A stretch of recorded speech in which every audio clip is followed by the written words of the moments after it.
ప్రముఖ క్రైస్తవ సువార్థికుడు ప్రవీణ్ ప్రకటాల మృతిపై సమగ్ర విచారణ జరిపి నిజాలు బయటపెట్టాలని greater Rajahmundry Christian association convener Gulla Martin demand చేశారు.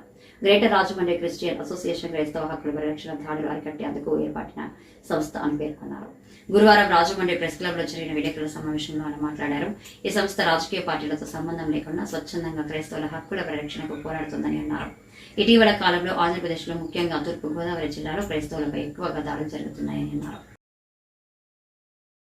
మరి అమలాపురం మాజీ ఎంపీ గారు జీవి హర్ష్ కుమార్ గారు ఈ నెల అంటే మే నెల 24వ తారీఖుని ప్రవీణ్ పగడాల గారు ఎక్కడైతే మృతదేహం దొరికిందో ఆ ప్రాంతంలో చాలా భారీ ఎత్తులో వారు చెలో రాజమండ్రి కార్యక్రమానికి పిలిపించారు. ఆ పిలుపుకి ఈ గ్రేటర్ రాజమండ్రి క్రిస్టియన్ అసోసియేషన్ అనేటువంటిది మరి పూర్తి మద్దతు పలుకుతుందనే విషయాన్ని నేను మీకు జ్ఞాపకం చేస్తూ ఉన్నాను. అమెరికాలో ఉంటున్న రాజా బోడా అని ఒక వ్యక్తి, ఒక మంచి వ్యక్తి. ఆయన మంచి మీడియా విషయాలు చాలా మట్టుకు క్రైస్తవులకు సహాయం చేస్తుంటాడు. మరి మన రాజమండ్రిలో ప్రఖ్యాతిగాంచిన జాన్ వెస్లీ గారు మీకు అందరికీ తెలిసిందే. ఆ జాన్ వెస్లీ గారి యొక్క భార్య కూడా దీంట్లో భాగస్వామి ఉందని చెప్పడం చాలా విచారకరమైన విషయము. ఒక స్త్రీకి ప్రవీణ్ పగడాల మరణానికి సంబంధం లేదు అసలు. కానీ ఆ రీతిగా ఆమెను అనడం అనేది కొంచెం బాధగా ఉంది.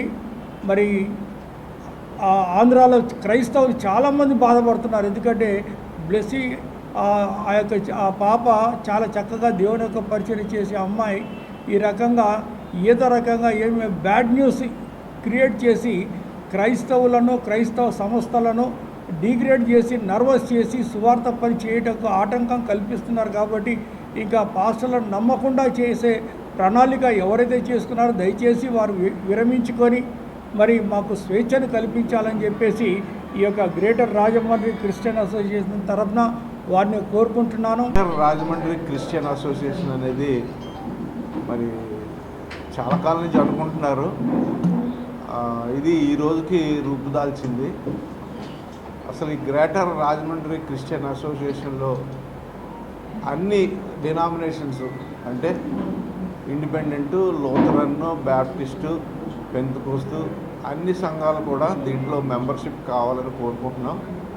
ఇందులో ఎందుకంటే ఇది ఏదో పదవుల కోసం లేకపోతే ఏదో గుర్తింపు కోసం ఈ అసోసియేషన్ ఫామ్ చేయలేదు. ఇది కేవలం ప్రస్తుత పరిస్థితులను బట్టి మరి అందరూ ఒక తాటి మీదకి రావాలనే ఉద్దేశంతో, క్రైస్తవులందరూ ఒక తాటి మీదకి రావాలనే ఉద్దేశంతో ఈ అసోసియేషన్ ఫామ్ చేయడం జరిగింది. దీంట్లో గతంలో మరి పేరు చెప్పకూడదు కానీ ఒక రాజకీయ నాయకుల దగ్గర ఎవరి దగ్గర వెళ్ళి ఏదైనా అవకాశం కోసం వెళ్తే మీరందరూ ముందు కలవండి, ఆ తర్వాత చూద్దామని చెప్పి